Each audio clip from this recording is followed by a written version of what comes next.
Hello guys, this is UniversalGiant and welcome back for more of Let's Play Pokémon SoulSilver. Remember when I mentioned I might want to catch a Geodude to eventually use Rock Smash? Well, now that we finally have our first gym badge and can actually use the HM Rock Smash outside of battle, when we pick it up, I'd like to have somebody that can actually use it.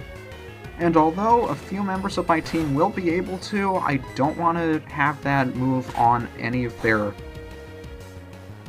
attacks, simply because it isn't really strong enough and I won't be able to get rid of the move for quite a while. So I just like to catch somebody else to use it. Now, a lot of players like to refer to Pokemon that you only catch to use HMs for you. HM slaves. I don't like using that term, but Geodude's essentially going to be one of those things. So hopefully this ball will do it. I don't believe Geodude has a low catch rate. He should be easy to catch. For some reason he broke out of my first attempt, but not this one. And I'm not going to be using Geodude on my main team. He's just going to be there to show off what Rock Smash does, and pick up a couple of items along the way. But that doesn't mean I don't have a funny nickname for him. Oh ho ho ho ho ho no. I have one that is exactly befitting of his role and his shape. It's everybody's favorite item from Super Smash Bros. Brawl. But now that we have somebody to use Rock Smash for us, it's time to make our way back to Violet City and actually make some progress. So we'll run back there right quick. And I'll pick up something from the Pokemon Center that I've been meaning to since the end of the last episode. Now, most of you are probably wondering why I said I'd be hatching an egg that was different than the one that Professor Elm's assistant gave me. As well you should, because we only get one egg in this game. However, a couple of months ago, I bred a specific egg just for this Let's Play, and traded it into SoulSilver here. So I'm going to be picking it up, and we're going to be hatching that egg as well. And unlike the one that Professor Elm's assistant gave us, this is one I'm actually going to use. So here is the egg that Professor Elm gave us, and the one that I bred myself a few months ago. You can see it tells you what date we got it and who we got it from, where it was, and how close it is to hatching. Now both these should hatch at about the same time, but the one that I bred myself should hatch a little bit later on. So let's get on our way. It's finally time to head out of Violet City, but before we go, there are a couple of more things we can pick up at the PokeMart. So let's go check that place out. Now we'll be selling Super Potions, which heal 50 HP, a couple of other status ailment healing items like Awakenings, Burn and Ice Heals. These two you don't really need until later, they're not much of an issue. Escape Ropes, which we used in Sprout Tower, help you get out of dungeons, and Repels, which will keep wild Pokemon away. Now, like I said before, I like to keep as many Pokeballs on hand as possible, but I'd also like to keep a couple of healing items as well. I think we're okay with potions, should be okay on antidotes, and paralysis heals. Might want to pick up a couple of awakenings. And we should be good to go. I just want to make sure we don't have anything worth selling. And we don't. Okay. Actually, yes, we do. There are a couple of battle-specific items we've picked up, like the X accuracy. If we use it on a Pokemon in battle, it'll raise its accuracy, I believe, only one stage. But it's no longer useful once you withdraw that Pokemon. I don't like using battle items that much, so I'll be selling them whenever I get them. But a few of them can really come in handy for battles later on. And you can eventually buy them as well. Now, instead of heading south, I'm actually going to head up to the west here. Yes, plants are also living things, but I guess Pokemon plants move around a little bit. Goldenrod City. We're not going to go there until a little bit later. Now, because today is Thursday, we can find this little fellow over here, Arthur of Thursday. One of the weak siblings? I forget what they call themselves. But most of them will give you items that power up certain types of moves. Arthur gives you the Hard Stone, which powers up Rock-type moves. I believe by 20%, but I'll check up on that for you. Yes, I have had trouble with boulders blocking my way. And we get HM 6 from this fat little fella. Rock Smash! Now, the only problem with HMs is that once you teach them to your Pokemon, they can't forget them unless you go to a specific person, which we don't find until very late on. But you can see the reason why I didn't want to teach any of my Pokemon Rock Smash is because its base power is only 40. And although that may be okay to use now, later on it's going to be outclassed by a lot of different attacks, and you're generally not going to want to have it on one of the Pokemon you're going to be keeping for a very long time. So that's why I have Smash Ball here. And if you try to progress further to the west here, there's a little moving tree that we can't knock down. Do you like moving trees, Duster? I think he does. So what's to the south here? Ruins of Alph. There's a lot of interesting stuff we can do here. I'm not going to be exploring the Ruins of Alph until we can do just about everything there is to do here, so I'll save it for one video later on. I think it'll be one video, we'll see. But unless you want to go do that stuff, really the only cool things you can do are smash rocks.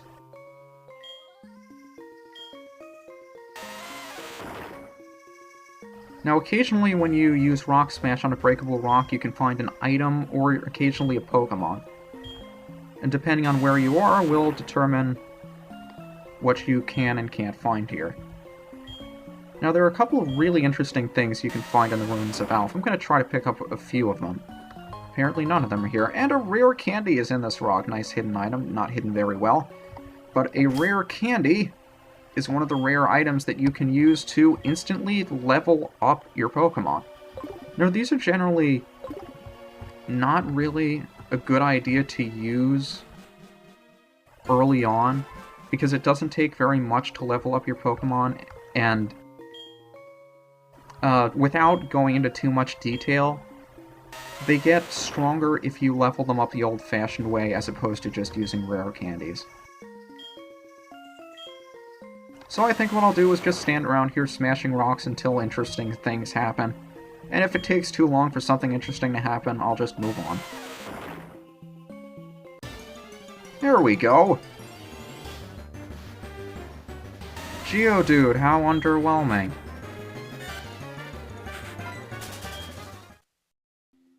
Well, I'll keep running back and forth between these two screens until I find something interesting in one of those rocks. Ooh, we found an item. A blue shard. Now, there are 4 kinds of shards. You won't figure out what they're used for until a little bit later on. Blue and green shards are much more likely to appear in SoulSilver. They may or may not be exclusive, whereas red and yellow shards are more likely found in Heart Gold and SoulSilver. And a dome fossil! This is actually one of the things I was looking for. Fans of the first generation will know exactly what the dome fossil is, but we won't be able to use it for a very long time. Pokemon that lived in the sea, part of a shell. Well, we found a few more shards, a few more dome fossils. I did find a red shard, so you can actually find the red and yellow ones around here as well.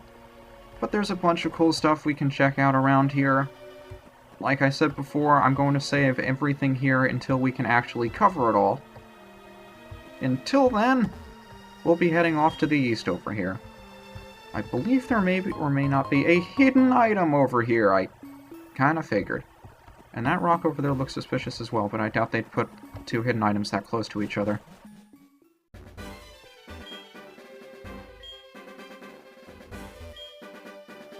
But now that we've actually gone... Well, we made a little bit of a circle. Like, we went west out of Violet City, went south through the ruins, and came back east to Route 32. Which should look familiar to most of you guys, because this is where we caught our friend Mareep, and were stopped by this old man. Except he's not going to stop us here. He's going to give us a Miracle Seed, which powers up Grass-type moves the same way the Hardstone powers up Rock-type moves. Unfortunately, I don't have any Grass-type Pokemon, so it's not going to be too much help to me. And we can finally battle some new trainers. Haven't heard this music in a while. It's going to be nice to face somebody that has something different than a Pidgey or a Bellsprout. Unfortunately, these guys are even weaker than the guys we had to face earlier on. And for the most part, trainers are going to be, at least at this point, a little bit lower in level than you. By the time we get about halfway through the game, at least the way I play it, I'll be about the same level as most of the Pokemon I'm facing, and I'll be underleveled for at least a few gyms. Significantly underleveled. That's just how I like to play it, because I don't like doing any kind of experience training because I'm lazy and probably stupid. I'd say I do it for the challenge, but really I just do it out of the laziness. I don't like experience training. That's one of the reasons why I'm not a big fan of RPGs in general. That said, I may do some off-screen experience training, but if I do, I'll let you guys know, because generally I don't like to do that. So if I don't mention it, it's understood that I'm not doing it. Now, we'll run into the same Pokemon around here we did when we first explored the area further north to get our Mareep. And in addition, you can also find Woopers around here during the nighttime. Now, Wooper's a very interesting Pokemon, water and ground type. And if I wasn't using Totodile, I'd be very tempted to use Wooper. Just because of its types. There aren't many water-ground types. I can only think of one more from the 4th generation. But I'm very unsure about whether or not I should be using physical attacks on this Nidoran female here. Because I believe it has an ability called Poison Point that may poison your Pokemon on contact. Similar to how Static may paralyze a Pokemon on contact. But Nidoran, male and female, are two of the first Pokemon to have explicit genders. Even before genders were introduced. In the 1st generation, the Nidorans were the only gender-exclusive Pokemon. And now that, Pokemon's evolved a little bit, Pokemon can have different genders depending on, well, a bunch of other things. And it's funny to think about how certain Pokemon have certain genders, when you could argue they really shouldn't. But that's why the male symbol in Nidoran male's name is not blue, it's black. That's actually part of its name, not just a gender. It's an entirely different species. Focus Energy, a move that powers up, well, it makes critical hits more likely for the user, for at least a little bit of time. I don't know if it wears off. Double Kick! Fighting type move. Normal types are weak to fighting type moves. If Duster did not have Quick Attack, I would be very much afraid of it. However, Duster can knock it out. I forget Nidoran has Double Kick.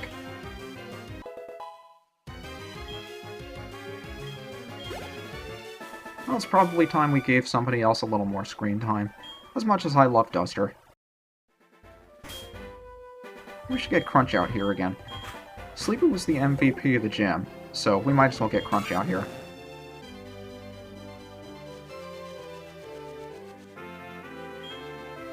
I'm not running into any wild Pokemon, am I? This is really strange. I mean, you figure since I'm on camera, I'll start running into these things much more frequently. I mean, I know I'll have the occasional encounter, but I really expected to run into more Pokemon than I have been lately. And Crunch gained a level in that battle, which means he's finally able to learn his new move! Bite! A Dark-type move, 60 base power, 100% accuracy, may cause the opponent to flinch. This is a very helpful attack to have, I mean, most Pokemon nowadays will have a simple Dark-type move like Bite, but they're very helpful to have against certain types of Pokemon. And I believe that may be just about as powerful as Water Gun at this point. So let's pick up an item over here, TM9 Bullet Seed. Now, this is just about the only time you would ever really want to use Bullet Seed, because it can only... its base power is 10, but that's multiplied by a random number between 2 and 5. Generally, not a good move to have unless you have a grass Pokemon that's lacking in the move department, the strength department. So let's make our way further to the south. Hey there, guy. I hope they do for your sake, because if they don't, I'm gonna steal half your money! There's Wooper. Now, a very interesting Pokemon because its only weakness is grass. This guy may or may not be resistant to my water move. I don't remember if Wooper can get the ability in this generation, but I'm used to seeing Woopers and its evolved form with an ability called Water Absorb, which not only absorbs your water-type attacks, but also restores its HP. If it has that, I'll show it off here. There, see, I used a water-type attack, but it used the type attack against me to restore its own health. So generally, if you have a grass-type Pokemon, this is really one of the few cases where you'd want to use it.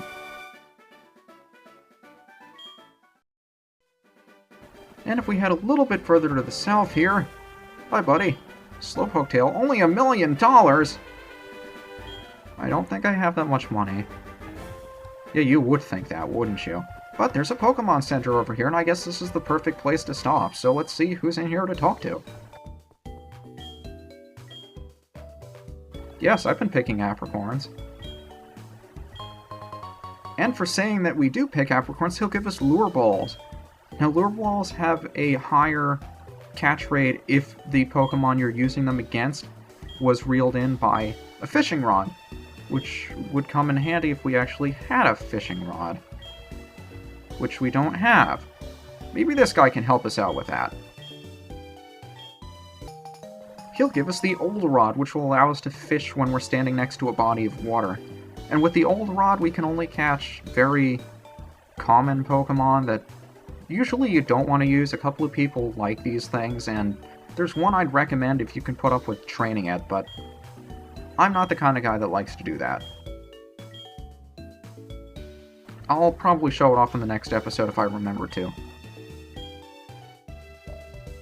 So that's going to do it. This is UniversalGiant. Next time we'll head back up Route 32 to face off against the trainers that I skipped. And once we do that, we'll make our way to Azalea Town. See you guys next time.